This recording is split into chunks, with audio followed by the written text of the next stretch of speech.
Muito boa noite, sejam todos muito bem-vindos, sejam todas muito bem-vindas para a aula 141 do Biblifix. Se você está assistindo esta aula ao vivo com essas pessoas ilustres aqui nessa sala do Zoom, ou esta gravação em algum momento do seu dia, em algum momento da sua noite, e você se sente perdido, perdida, parece que caiu de paraquedas, bateu a cabeça e está com amnésia. O meu nome é Alexandre Klassen, aqui ao lado está o Norberto Klassen, e só quem está ao vivo está assistindo ele com certeza.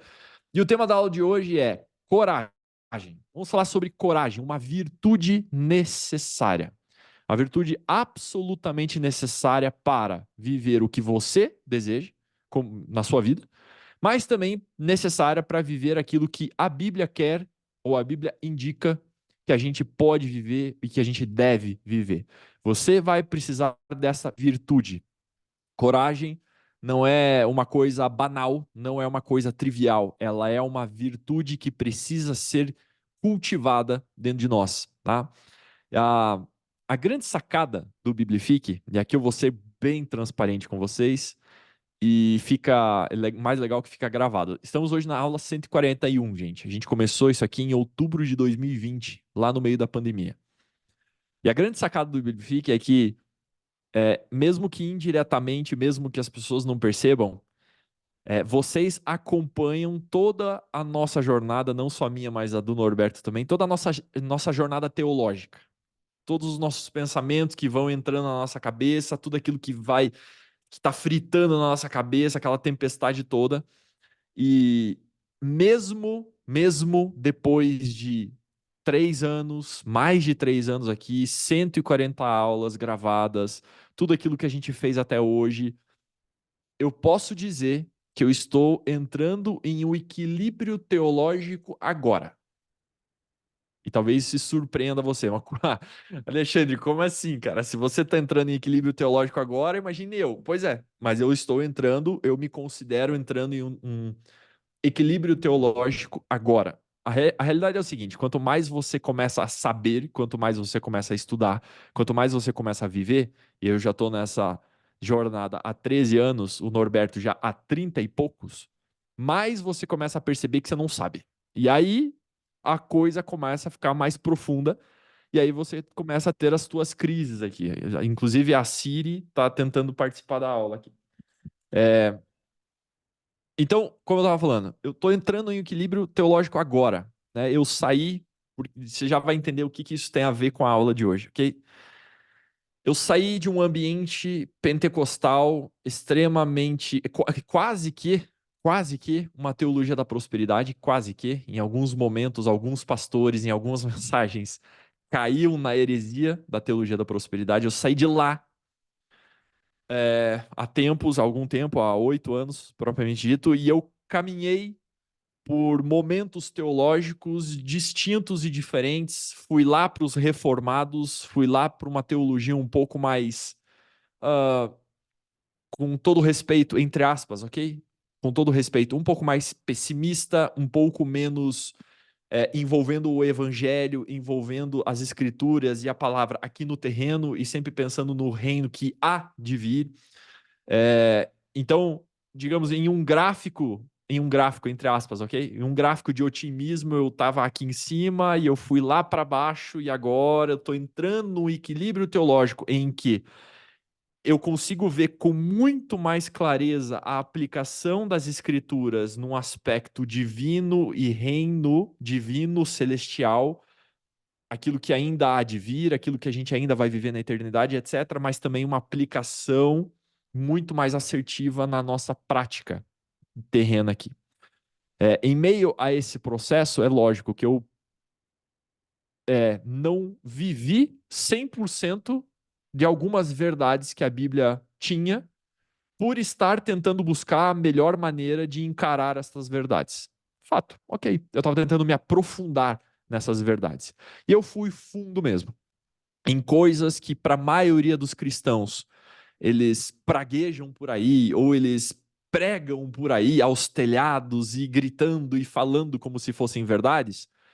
Em alguns momentos eu tive que olhar e falar: será que isso aqui é verdade mesmo? Deixa eu me aprofundar. E é o que a gente faz aqui no Biblifique, gente. A gente está aqui 140 aulas, alinhando cristãos dentro da palavra de Deus. Então, a nossa função é perguntar realmente se aquilo que é, ou aquilo que todo mundo acha verdade, se aquilo que todo mundo acha que é verdade mesmo, tá? E aí, no meio disso, em meio a isso, nos últimos meses, eu venho pensando sobre alguns assuntos, sobre coragem, sobre o otimismo de viver uma vida aqui na Terra, e é sobre, ou pelo menos parte desse raciocínio que eu quero conversar com vocês hoje, que é a seguinte: se vocês, e surge a pergunta, e é a pergunta que eu gostaria que rondasse a sua cabeça durante toda essa aula, é a seguinte: se você tivesse 10 vezes mais coragem, se tivesse 10 vezes mais ousadia, você estaria fazendo o que você está fazendo hoje? Você estaria vivendo da forma que você vive hoje? Você agiria como você age hoje? O que você faria se você tivesse 10 vezes mais coragem? E a resposta dessa pergunta, ela tem que, a depender do caso, tem que gerar uma mini crise, no mínimo. Mini crise, uma mini crise. Porque se a resposta for, não, eu estaria fazendo algo diferente hoje, algo que está nas minhas mãos, algo que está no meu controle, e eu estaria fazendo algo diferente, temos um problema. Temos um problema. Temos um problema. Porque temos uma paralisia aqui por falta de coragem. E aí o que eu quero mostrar para vocês hoje é que isso não deveria existir no coração de nenhum cristão. Vamos fazer uma reflexão filosófica rápida aqui sobre coragem. Quando Platão escreveu a sua obra A República, ele discorre, ele escreve sobre as faculdades da alma humana. As faculdades da alma humana. Para ele, para Platão, o ser humano é um ser intermediário entre Deus e os animais, certo? E o ser humano, ele apresenta características, ele apresenta uma capacidade, uma possibilidade de desenvolver virtudes. Para Platão, o que separa realmente o homem de um animal é a capacidade e a possibilidade do homem desenvolver virtudes por meio dessas faculdades humanas, certo? Então, dentro do contexto, para Platão, o ser humano ele tem ele faz uma leitura do corpo humano, então ele usa o baixo ventre, o tórax e a cabeça. Eu não vou me estender aqui, mas a parte do tórax aqui, ele fala que representa uma faculdade humana que é a vontade. Em alguns lugares você vai escutar a palavra conação. Conação e vontade basicamente são a mesma coisa em sentidos terapêuticos, ok? Então, para Platão, existe uma faculdade da alma humana chamada vontade. E essa faculdade da alma humana, ela resulta em uma virtude chamada fortaleza ou coragem. A virtude da fortaleza ou a coragem. Só que presta atenção nisso aqui. Filosoficamente, para o grego, lembrando que o Novo Testamento foi escrito em grego, então o raciocínio grego está tá como o marmoreio da carne, como uma gordura entremeada na carne. O raciocínio grego está entremeado no Novo Testamento inteiro por causa da língua, ok? A língua fala muito sobre o raciocínio de uma nação. A língua grega está no Novo Testamento, ou seja, o pensamento grego está ali entremeado no Novo Testamento de alguma forma. E filosoficamente, para o grego, coragem é a resistência ao desprazer. Anota isso. Coragem para o grego é a resistência ao desprazer. Com isso dito, vamos começar a ler alguns textos e vamos começar a conversar a respeito disso. Vamos lá para Josué 1, texto super conhecido. Josué 1. Só me confirme se está todo mundo vendo o texto. Está todo mundo vendo? Ótimo, beleza. Josué 1, a gente vai ler até o versículo 9, ok? Depois que Moisés, servo do Senhor, morreu, o Senhor disse a Josué, filho de Num, auxiliar de Moisés: Meu servo Moisés está morto, Chegou a hora de você conduzir todo esse povo, os israelitas, para atravessar o rio Jordão e entrar na terra que eu lhes dou. Pepino. Pepino para Josué, tá? Pessoal, vamos lá. 430 anos, o povo de Israel ficou no Egito, escravo. Moisés vai lá, tira, não é Moisés, obviamente, Deus tira, mas por meio da liderança de Moisés, tira o povo do Egito e coloca eles para o deserto, mas o deserto não era uma habitação planejada por Deus. O deserto era um caminho planejado por Deus, é a terra prometida que era a habitação planejada por Deus. Problema: o povo de Israel foi tão dura serviço, foi tão não corajoso, presta atenção que eu estou dando spoilers aqui. Foi tão não corajoso que ficou por 40 anos andando no deserto até que todo mundo morreu. Todo mundo daquela geração que reclamou morreu, inclusive Moisés.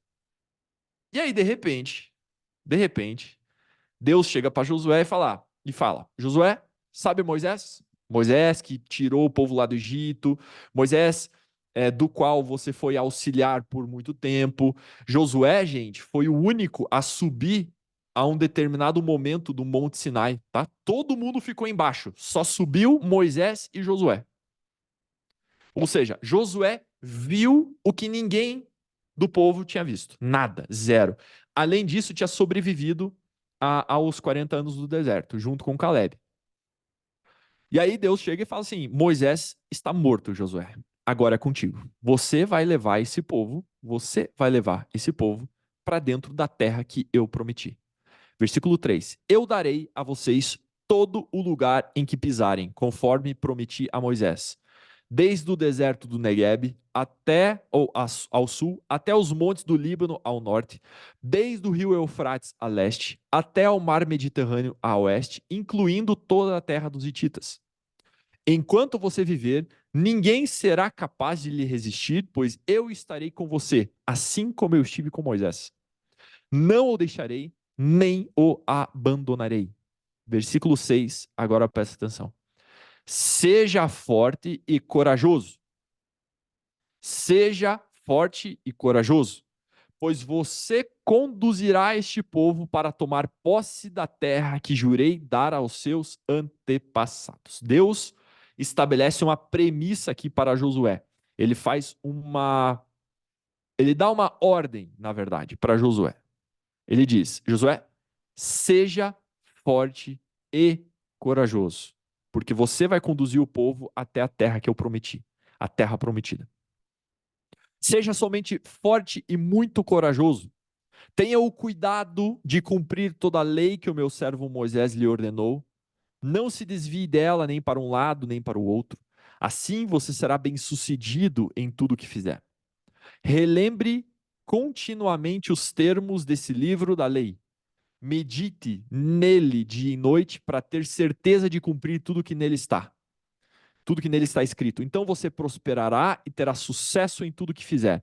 Esta é a minha ordem. Seja forte e corajoso. Não tenha medo, não desanime, pois o Senhor, seu Deus, estará com você por onde você andar. Seja forte e corajoso. Seja forte e corajoso. O que a gente percebe pelo texto aqui, gente? Deus exige de Josué que ele medite na lei de Moisés dia e noite e seja forte e corajoso. A meditação na lei já era conhecida, eles já tinham que meditar a lei mesmo. Só que o princípio que o texto deixa pra gente aqui é o seguinte: é impossível conquistar a terra prometida sem coragem. É impossível usufruir das promessas de Deus sem que exista coragem. Todas elas, todas as promessas de Deus, tudo aquilo que Deus quer de você, tudo aquilo que Deus quer do motivo pelo qual ele criou você, tudo isso vai exigir uma boa dose de coragem. Para você entrar numa terra prometida, para você usufruir de uma terra boa, você vai precisar de coragem, de ousadia. Tudo aquilo que Deus tem planejado para você exigirá de você coragem. Porque não existe conquista sem coragem. Não existe conquista sem coragem. E por quê? E aqui a gente começa a entender todo o contexto aqui filosófico com aquilo que a Bíblia nos traz. O que a coragem tem a ver na meditação da lei? Porque a meditação da lei era a resistência ao desprazer. A coragem é a resistência ao desprazer. Por isso que obedecer à Bíblia, que é a resistência ao desprazer, e coragem estão intrinsecamente ligados. A coragem é muito mais do que você ser um super-homem e colocar a mão aqui na cintura. Não, é muito mais. É muito mais nobre que isso. É por isso que a coragem é uma virtude. Porque a coragem é uma resistência ao desprazer. É você ter a capacidade de fazer o que Deus manda você fazer para viver o que Deus quer que você viva. No final das contas, a coragem exige obediência e a obediência exige coragem, porque as duas estão ligadas uma na outra. Quando a gente vê a história de José, ou de Josué, aliás, aqui, a gente não percebe a história toda que ele passou no deserto, junto com Moisés. Porque quando o povo estava no deserto, chegou o momento que Moisés olhou para o povo e falou assim: ok, eu vou escolher 12 caras, um de cada tribo, e esses 12 vão espiar a terra que Deus prometeu para a gente, a terra que Deus quer para a gente. Muito bem, foram os 12. A terra era muito boa, era excelente. Só que era uma terra cheia de gente, cheia de guerreiros, cheia de povos, cheia de nações. E, de alguma forma, aqueles 12 espiões, se vocês querem ler esse texto, estamos falando de Números 13, estamos falando de Números 13 e Números 14. Esses 12 que foram espiar a terra voltaram com um relato não muito agradável. Vamos entrar, vamos abrir lá no finalzinho de Números 13. Vamos tentar achar o versículo aqui, peraí. Deixa eu compartilhar o texto. Finalzinho de Números 13. Eu não quero ler o capítulo 13 inteiro aqui, porque não é necessário. Números 13. Vamos ler aqui a partir do versículo 33, se não me engano. Aqui, ó. Pera aí. Vamos lá. Aqui, ó. Versículo 32. Vamos a partir do versículo 32. Então espalharam entre os israelitas, os espiões, espalharam entre os israelitas um relatório negativo sobre a terra, dizendo: a terra que atravessamos, ao fazer o reconhecimento, devorará quem for morar ali. Todas as pessoas que vimos são enormes. Vimos até gigantes, os descendentes de Enaque. Perto deles, nos sentimos como gafanhotos. E também era assim que parecíamos para eles. O que é isso, galera? Medo. Medo. Eles viram que a terra era boa, eles viram a promessa de Deus, eles visualizaram a promessa de Deus e sentiram medo. E olha só o que acontece no versículo 1 do capítulo 14. Então toda a comunidade começou a chorar em voz alta e continuou em prantos a noite toda. Suas vozes se elevaram em grande protesto contra Moisés e Arão. Ah, se ao menos tivéssemos morrido no Egito como escravos, ou mesmo aqui no deserto, diziam. Por que o Senhor está nos levando para essa terra só para morrermos em combate? Nossas esposas e crianças serão capturadas como prisioneiros de guerra. Não seria melhor voltarmos para o Egito? E disseram uns aos outros: vamos escolher um novo líder e voltar ao Egito. Meu Deus do céu. Moisés e Arão se curvaram com o rosto em terra diante de toda a comunidade de Israel. Dois dos homens, presta atenção, dois dos homens que tinham feito o reconhecimento da terra, Josué, filho de Num, e Calebe, filho de Jefoné, rasgaram as suas roupas e disseram a toda a comunidade de Israel: a terra da qual fizemos o reconhecimento é muito boa. E se o Senhor se agradar de nós, ele nos levará em segurança até ela e a dará a nós. É uma terra que produz leite e mel com fartura. Não se rebelem. Não se rebelem. Presta atenção na consequência do medo. Não se rebelem contra o Senhor e não tenham medo dos povos da terra. Diante de nós, eles estão indefesos. Não tem quem os proteja, mas o Senhor está conosco. Não tenham medo deles. Ainda assim, toda a comunidade começou a falar em apedrejar Josué e Caleb. O medo, ele não destrói só você. O medo não destrói só você. O medo faz com que você queira destruir quem tem coragem. O medo, o seu medo, ele não destrói só a tua vida. Você quer destruir a vida de quem tem coragem à sua volta. Então a presença gloriosa do Senhor apareceu na tenda do encontro a todos os israelitas. E o Senhor disse a Moisés: Até quando esse povo me tratará com desprezo? Será que nunca confiarão em mim, mesmo depois de todos os sinais que realizei entre eles? E eu os deserdarei e os destruirei com uma praga. Então farei de você um povo ainda maior e mais poderoso que eles. Não vou continuar a leitura aqui, que não precisa. O que acontece? A famosa piadinha. Se Deus e Moisés estivessem de mau humor no mesmo dia, o povo de Israel não tinha sobrado ninguém. Ainda bem que quando Moisés estava de mau humor, Deus não estava, e quando Deus estava de mau humor, Moisés não estava. Porque daí Moisés conseguiu fazer com que Deus mudasse de ideia e falou: não, não, não, deixa assim. Só que.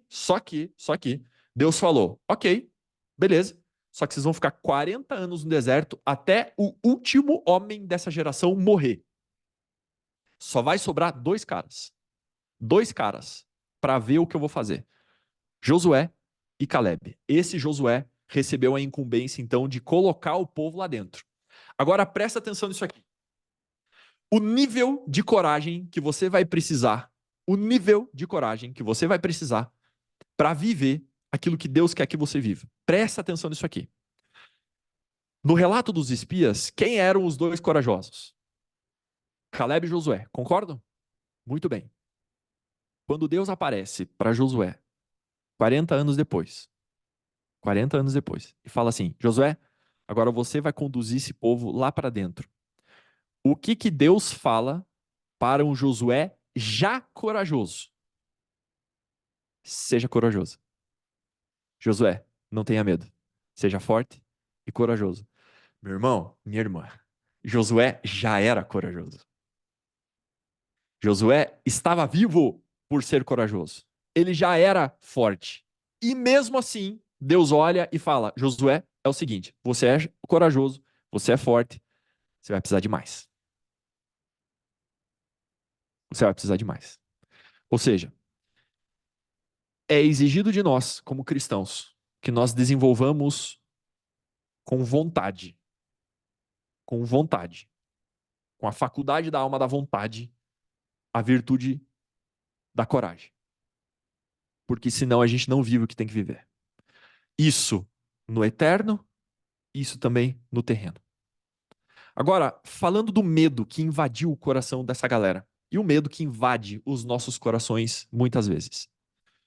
Onde não existe coragem, que foi o caso, existe medo.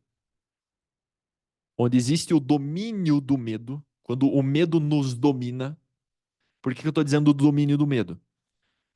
É, porque o medo sempre vai existir. A coragem não é a ausência dele, concordam? A coragem é você fazer mesmo com medo, ok? Então a coragem não é a ausência do medo, é fazer mesmo assim, ok?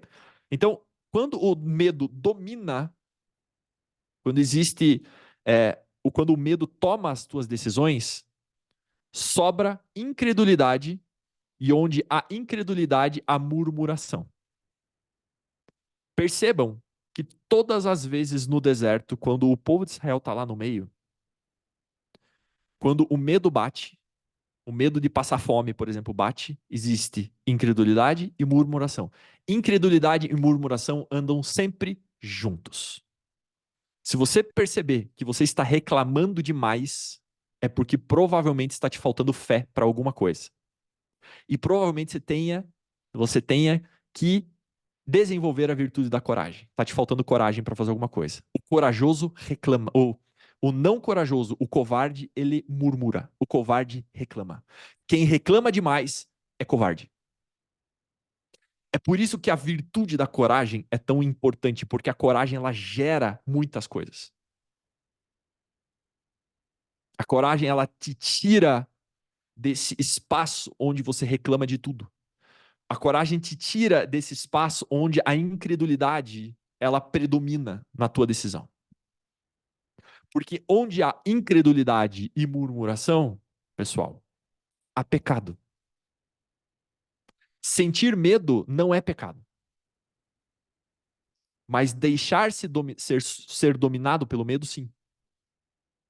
Porque dominar-se ou se deixar ser dominado pelo medo gera a incredulidade. Incredulidade é essa que o escritor aos Hebreus chama de perverso, coração perverso. Vamos lá, vamos ler o texto aqui.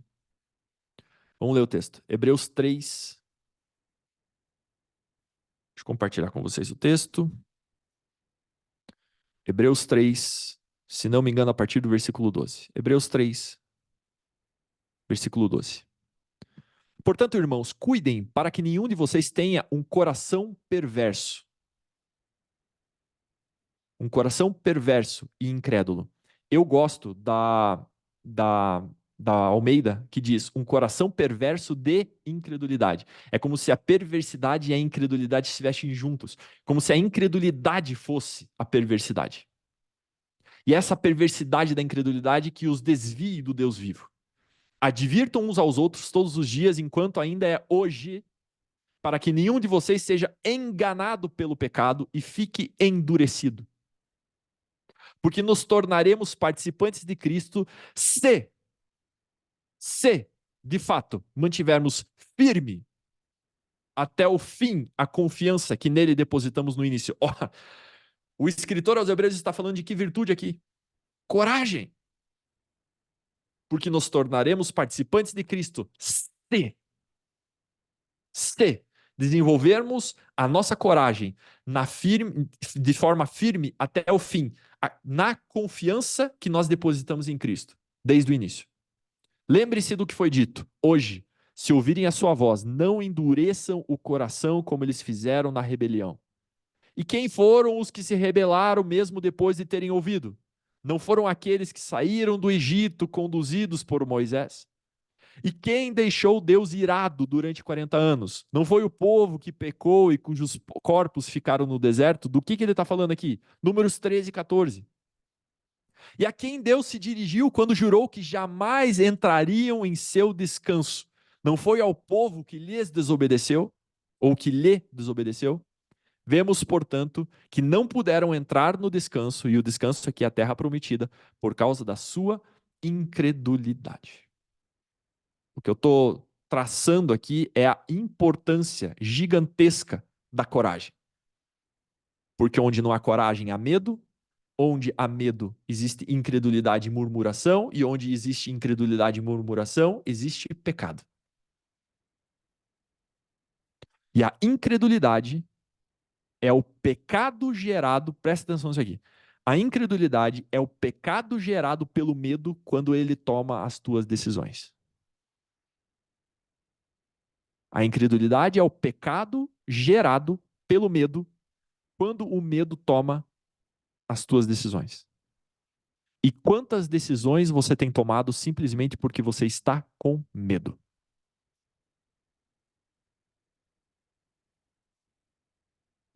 E aí Deus olha para Josué e fala: Josué, seja forte e corajoso. Sem a coragem, você não vai entrar.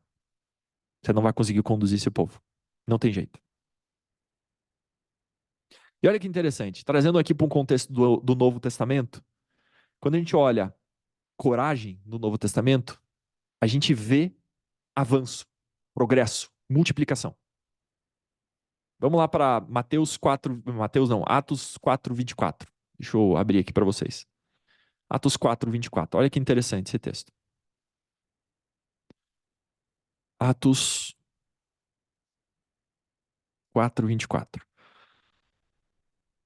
Ao ouvir o relato, todos os presentes levantaram juntos a voz e oraram a Deus.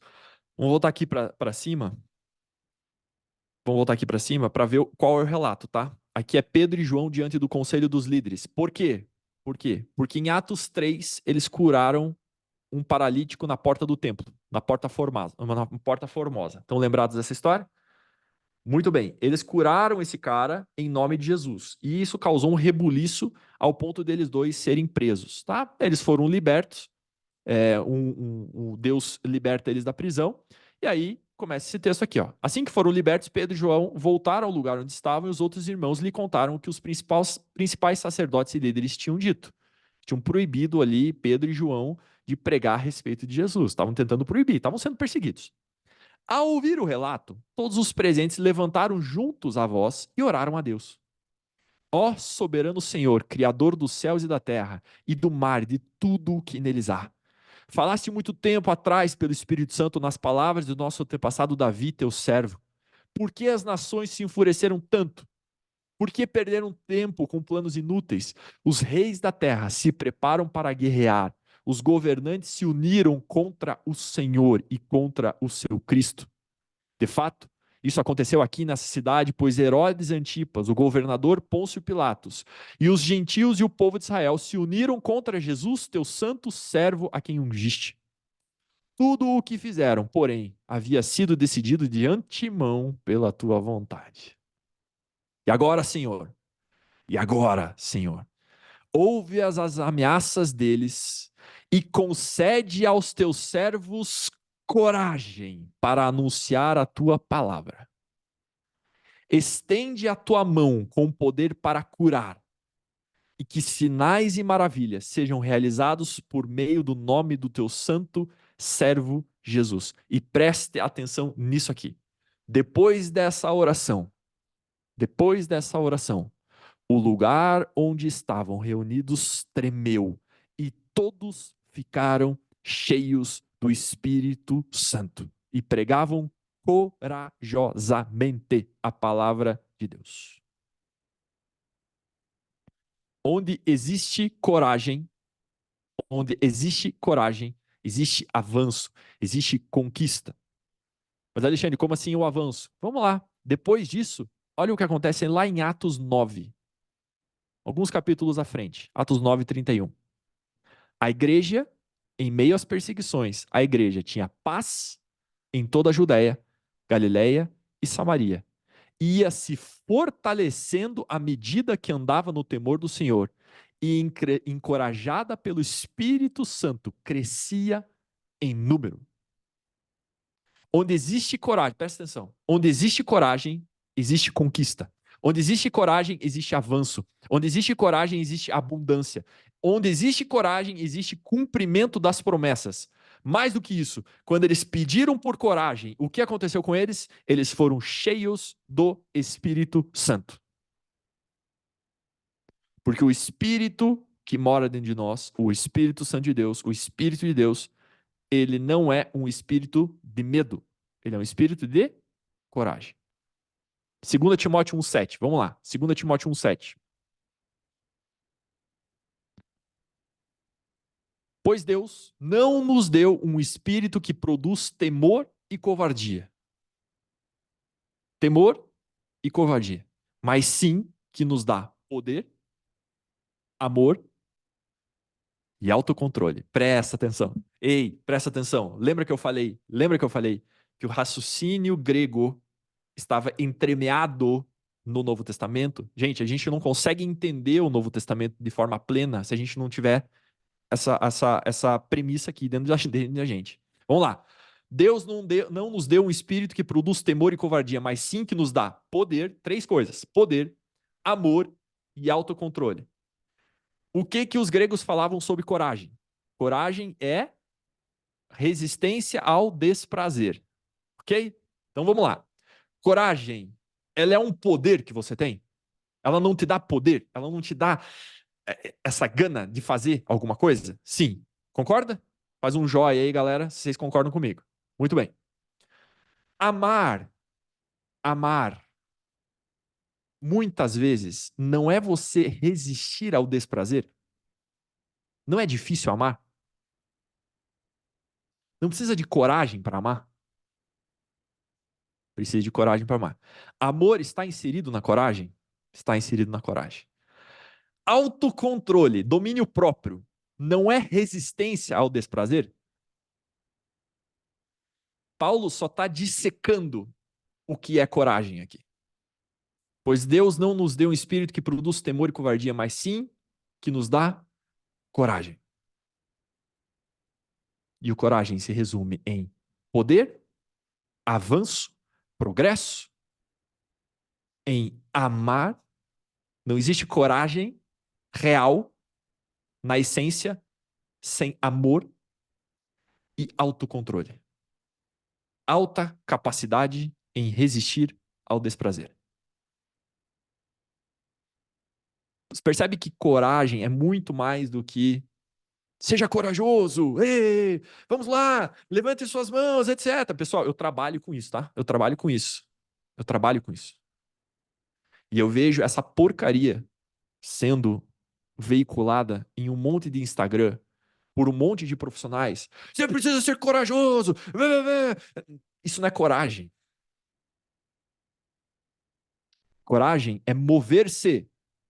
É mover-se para frente com amor, com autocontrole, uma capacidade de resistência ao desprazer. Isso é coragem. A vida cristã exige coragem. Josué precisava de coragem. Os discípulos, os apóstolos em Atos precisavam de coragem.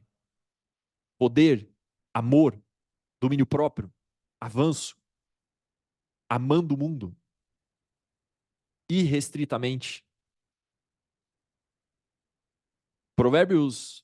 Em Provérbios 28, 1, não vou abrir, diz o seguinte, olha, o ímpio foge, embora ninguém o persiga, mas os justos são corajosos como o leão. Os justos são corajosos como um leão. O leão, galera, não tem medo de absolutamente nada. Zero. Zero. Ele pode perder mesmo, mas ele não tem medo. Uma vida corajosa é um ecossistema para manifestação desse espírito corajoso. Uma vida corajosa é um ecossistema para manifestação dos milagres de Deus, do sobrenatural do Espírito Santo. Olha o que aconteceu em Atos, eles oraram por coragem. A oração deles em Atos 4 é por coragem. Deus, concede-nos coragem para pregar a palavra de Deus. E o Espírito Santo desceu sobre aquele lugar tremeu, eles foram cheios pelo Espírito Santo. E começaram a realizar milagres, ao ponto da igreja ir crescendo em meio a toda a perseguição. Coragem. Coragem. Por que a gente pode ser corajoso? Olha isso aqui, olha isso aqui. Pessoal, pelo amor de Deus, a gente precisa entender isso aqui. Romanos, capítulo 8, no versículo... Deixa eu lembrar, peraí. 31, acho. 31, vamos 31. 31. Isso. Que podemos dizer diante de tais coisas, ou de coisas tão maravilhosas? Se Deus é por nós, quem será contra nós? Se ele não poupou nem mesmo o seu próprio filho, mas o entregou por todos nós, acaso não nos dará todas as outras coisas? Quem se atreve a acusar os escolhidos de Deus? Ninguém, pois o próprio Deus nos declara justos diante dele. Quem nos condenará então? Ninguém, pois Cristo Jesus morreu e ressuscitou e está sentado no lugar de honra à direita de Deus, intercedendo por nós. O que nos separará do amor de Cristo? Serão aflições, calamidades, perseguições, fome, miséria, perigo ou ameaças de morte? Como dizem as Escrituras, por causa de ti enfrentamos a morte todos os dias, somos como ovelhas levadas para o matadouro, mas apesar de tudo isso, somos mais do que vencedores por meio daquele que nos amou. E estou convencido de que nem a morte e nem a vida, nem anjos e nem demônios, nem o que existe hoje e nem o que virá no futuro, nem poderes, nem altura, nem profundidade, nada, nada, nada, nada em toda a criação jamais poderá nos separar do amor de Deus revelado em Cristo Jesus, nosso Senhor. Se isso aqui não ativar a nossa coragem, eu não sei mais o que fazer. Porque isso aqui nos dá motivos suficientes para vivermos uma vida corajosa, uma vida de avanço, amando, amando o mundo como Deus amou. Vocês já fizeram essa oração para Deus? Deus, eu quero amar o mundo como o Senhor ama. Porque tem gente que ama a si mesmo, como Deus ama o mundo. Mas eu quero ver quem vai amar o mundo. Quero ver quem vai amar o mundo como Deus ama. Com resistência ao prazer, ao desprazer. A Jane, como é que desenvolve essa coragem no dia a dia? Como é que desenvolve isso? Resistência ao desprazer. Poder, amor e autocontrole. Poder, amor e autocontrole. Autocontrole? Tem alguma comida que você não gosta? Que tal você comer essa comida hoje que você não gosta? É tão ruinzinho assim? É tão, é, é, é tão frágil assim? É tão frágil passar um pouquinho de calor? Ai, que calor, tá reclamando o tempo inteiro. Ai, que frio. Ai, que chuva. Ai, tô molhado. Ai. Qual que é o problema de uma geração hoje? É uma geração medrosa, porque tem uma capacidade ínfima de resistência ao desprazer. Ínfima. Ínfima. Tá um pouquinho frio, já tá reclamando. A comida tá um pouquinho diferente do que queria, tá reclamando. As coisas estão um pouquinho diferentes do que queria, ai, tá reclamando. Ai, muito trabalho. Ai, muito difícil. Ai, difícil. Geralmente o murmurador, o incrédulo, quem falta coragem, quem não tem resistência ao desprazer, sempre fala as mesmas coisas. Ai, tá difícil. Difícil. Tudo é difícil. Tudo é difícil. A palavra que mais fala é difícil. É difícil. É difícil. É difícil. Um filho de Deus, e essa é uma frase que tem vindo na minha cabeça o tempo inteiro. Um filho de Deus tem o direito de viver uma vida otimista. Terrena, inclusive.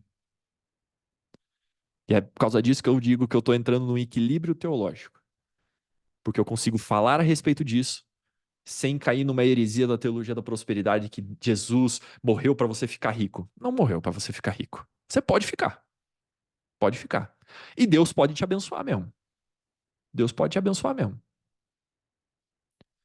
Agora, mesmo em meio a tribulações, perseguições, você tem o direito de viver uma vida otimista, corajosa. Sabendo que você tem dentro de você um espírito poderoso que ama e que te dá uma alta capacidade de resistência ao desprazer. Volta à pergunta. Se você tivesse 10 vezes mais coragem que você tem hoje, o que você estaria fazendo? Estaria no lugar onde você está? Estaria fazendo as coisas do jeito que você está fazendo? Natural. Essa é a grande questão. Amém, queridos? Para a galera que está assistindo essa gravação, galera que está aqui ao vivo, vamos para um bate-papo, mas para a galera que está assistindo essa gravação, Deus abençoe. Muito obrigado pela sua presença e até a próxima.